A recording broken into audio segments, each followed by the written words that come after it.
juri, Bapak, Ibu, dan teman-teman semuanya. Perkenalkan, nama saya Graciela Mowutoy. Saya berasal dari Provinsi Papua.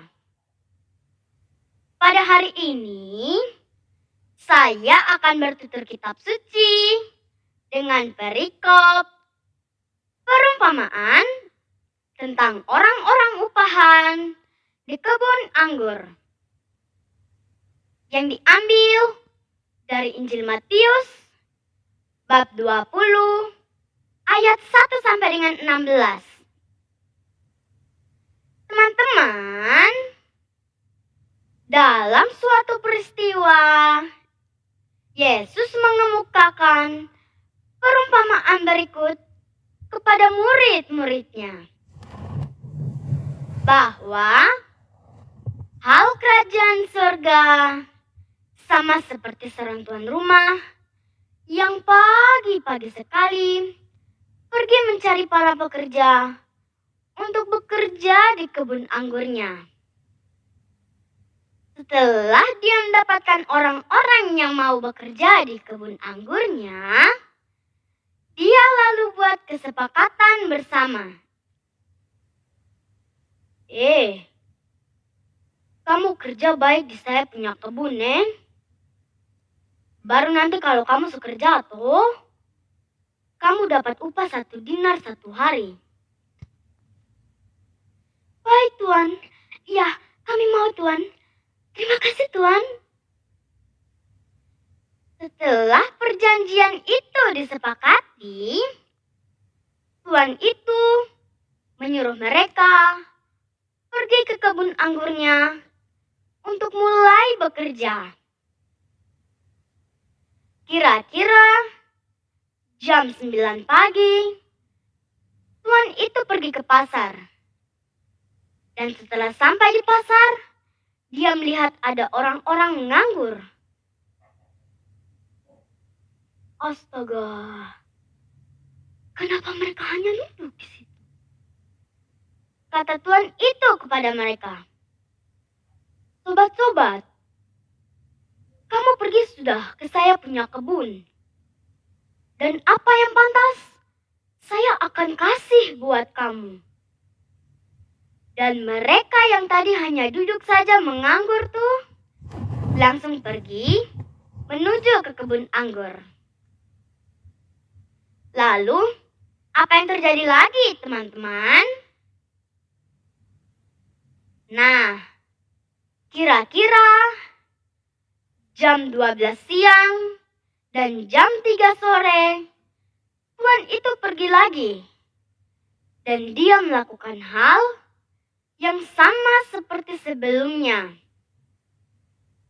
Begini, pas jam 5 sore, pace Tuan kebun itu dia pergi lagi. Dan dia ketemu orang-orang lain lagi. Lalu, dia bilang begini sama mereka, "Sobat-sobat, kenapa sepanjang hari ini kamu hanya duduk saja di sini?" Jawab mereka, "Bah, Tuan, karena terada orang yang mau mengupah tong." Kata Tuan itu kepada mereka, "Oh, begitukah? Kalau gitu, kamu mau kerja di saya punya kebun?" "Ah, yang benar saja, Tuan. Tapi sudah jam 5 sore begini. Tapi kalau Tuan izinkan, kami mau, Tuan. Kami mau." "Ya, kalau gitu kamu pergi sudah."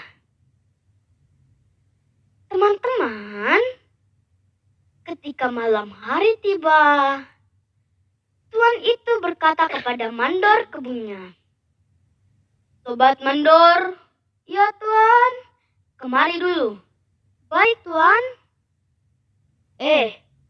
Kok pergi panggil itu, para pekerja yang sekerja saya punya kebun tadi, baru kau bayar mereka punya upah." Baik, Tuan. Jangan kau pergi dulu. Saya belum selesai bicara. Maaf, Tuan.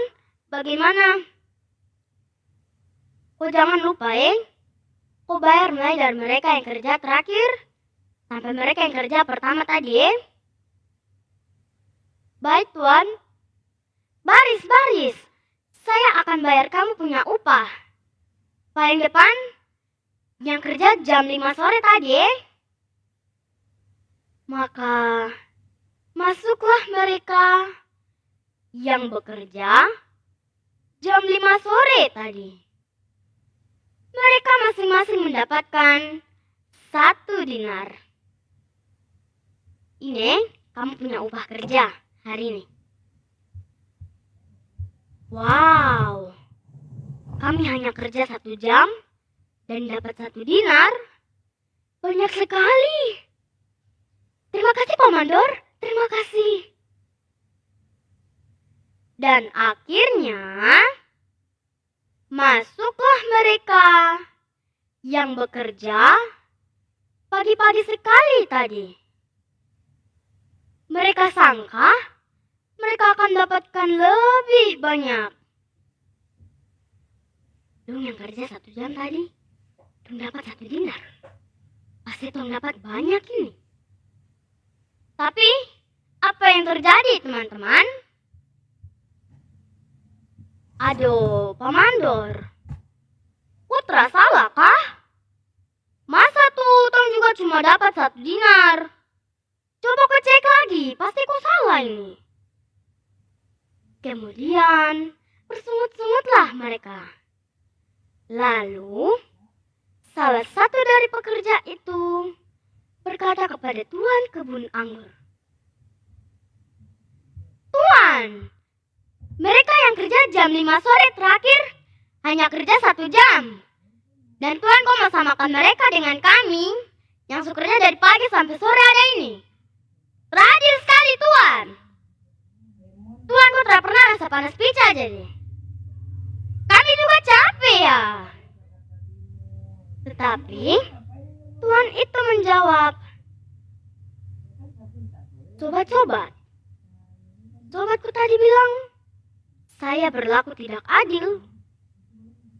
Bukankah kita sudah sepakat sedinar sehari? Ambillah sobat-sobatku bagian dan pergilah. Saya akan memberikan kepada yang masuk terakhir ini sama seperti kepada sobat-sobat. Sobat, bukannya saya bebas mempergunakan milik saya menurut kehendak hati saya? Atau iri hatikah sobat-sobat karena saya murah hati? Lalu, Yesus menutup perumpamaan tadi dengan berkata, demikianlah orang yang terakhir akan menjadi yang terdahulu. Dan yang terdahulu akan menjadi yang terakhir. Bagaimana teman-teman? Seru bukan? Nah, dalam cerita tadi, kita bisa mengambil pesan-pesan. Pesan yang pertama, Allah kita adalah Allah yang berbelas kasih. Allah menawarkan kasih karunia-Nya kepada semua orang. Kita mestinya bersyukur karena Allah telah memberikan kita kesempatan untuk menerima berkat dan keselamatan darinya. Pesan yang kedua,